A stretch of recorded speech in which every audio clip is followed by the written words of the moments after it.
Eh, Mis agradecimientos al Instituto por la oportunidad de este foro y he traído mis ideas escritas para aprovechar bien el tiempo.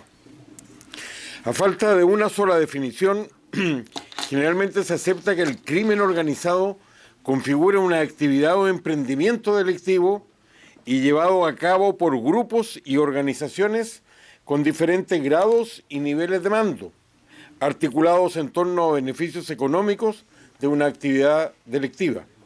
A continuación, debiéramos decir que uno de los problemas es que la Convención de las Naciones Unidas contra el Crimen Organizado Transnacional no contiene una definición precisa del término crimen transnacional organizado, lo cual parece difícil de entender considerando el nombre de la convención.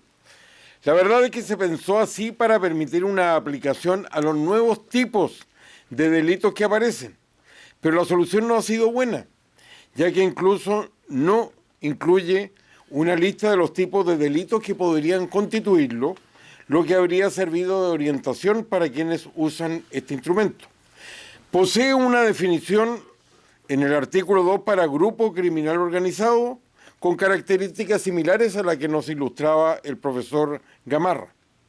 En la práctica, la jurisprudencia de tribunales, incluyendo los de Estados Unidos, ha llegado a incluir a las actividades criminales importantes con fines de lucro, y esto hay que destacarlo para diferenciarlo de aquellas con fines terroristas que controlan territorios determinados como Hezbollah en el Medio Oriente y que tienen implicancias internacionales, pero es una definición amplia que a veces dificulta las condenas. El crimen organizado es un problema en muchos lugares del mundo, pero en América Latina ha adquirido condiciones y características especiales en todo lugar, donde usa y abusa del factor gobierno y desde hace tiempo contribuye al financiamiento de la política. Sin embargo, el aporte más llamativo, por llamarlo de alguna forma, de América Latina, es la llegada y control del gobierno del crimen organizado, nacional y transnacional. Es un fenómeno que en vez de disminuir, aumenta en la región, a veces en la propia presidencia, o muy cercano en el poder legislativo y en el poder judicial.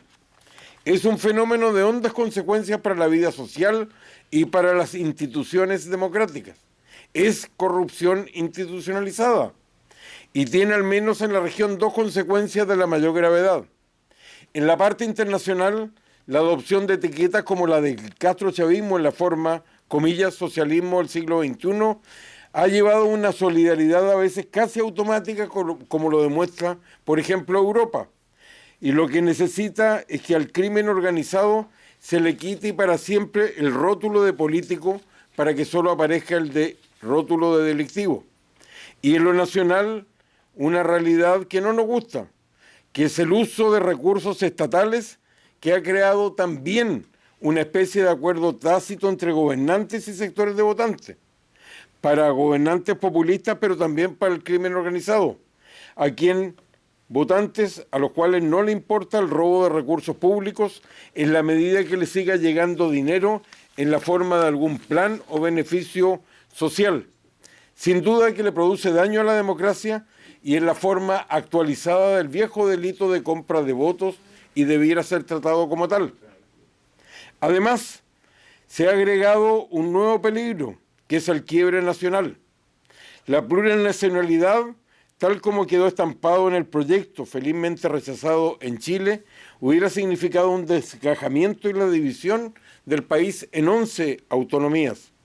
El proyecto de desgajamiento de Perú y Bolivia de Evo Morales, para constituir un país étnico en los lugares ocupados por las guerrillas colombianas, para beneficio solo del narcotráfico y, por cierto, en lo que expresaba el profesor Gamarra acerca de los subestados. Esta presencia del narcotráfico es lo que le da una característica especial a América Latina, a diferencia de otras partes del mundo. Ha penetrado a tantos niveles que para repensar el poder político del crimen organizado, en muchos lugares se ha incorporado el concepto de crimen y legalidad, para dar cuenta de cuán difícil es hoy diferenciar al mundo legítimo del ilegítimo simplemente ilegal, tanto en actores públicos, pero también en privados. Y sin llegar al nivel de otros países, el fenómeno se manifiesta en Chile claramente, demostrando una vez más que la supuesta excepcionalidad es un concepto que le ha hecho mucho daño a Chile y que no es cierto. Se manifiesta, por ejemplo, en un aumento del 28,7%, es decir, un tercio, en la tasa de asesinatos en el primer semestre del 2022 en relación al año anterior, lo que se podría atribuir al ingreso y instalación de mafias transnacionales y al fracaso del gobierno actual. Pero no es solo eso, no es solo que en Chile el crimen organizado ni siquiera se le considera en sí mismo un delito, ya que es solo una denominación genérica para un grupo de personas que delinquen en forma organizada. Pero allí está presente el fenómeno del narcotráfico en la violencia separatista de los mapuches o parte de ellos en el sur del país. Fue el narcotráfico el que cambió las reglas al correr los límites y al hacerse presencia en la política, como lo demuestra el caso de San Ramón y tantos municipios que muestra la verdad del control del narcotráfico de territorios y evolucionar hacia grandes empresas criminales con poder de fuego superior a la policía.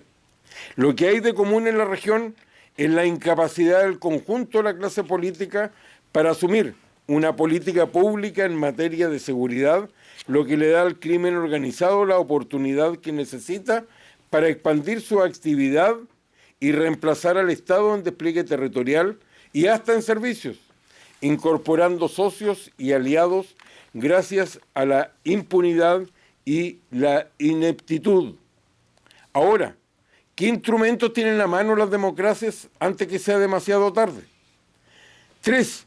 La Carta Democrática Interamericana, que es un instrumento de derecho internacional y que debiera ser usado para quitarle el carácter de políticos a gobiernos que usan la democracia solo como fachada.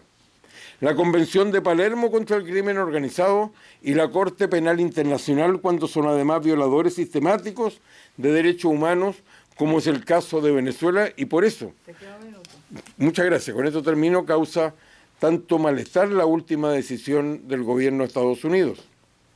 ¿Qué necesitamos? Más audacia y solidaridad entre las democracias, menos complejos en torno a la superioridad de este sistema, incluyendo el hecho que las democracias tienen comprobadamente niveles más altos de resiliencia a la criminalidad que los estados autoritarios, hallazgo que aparece en todos los índices, como nos recordó con el último la senadora Romo. Se necesita avanzar para poner fin a la impunidad de los estados vinculados, de los actores vinculados a los estados. Muchas gracias.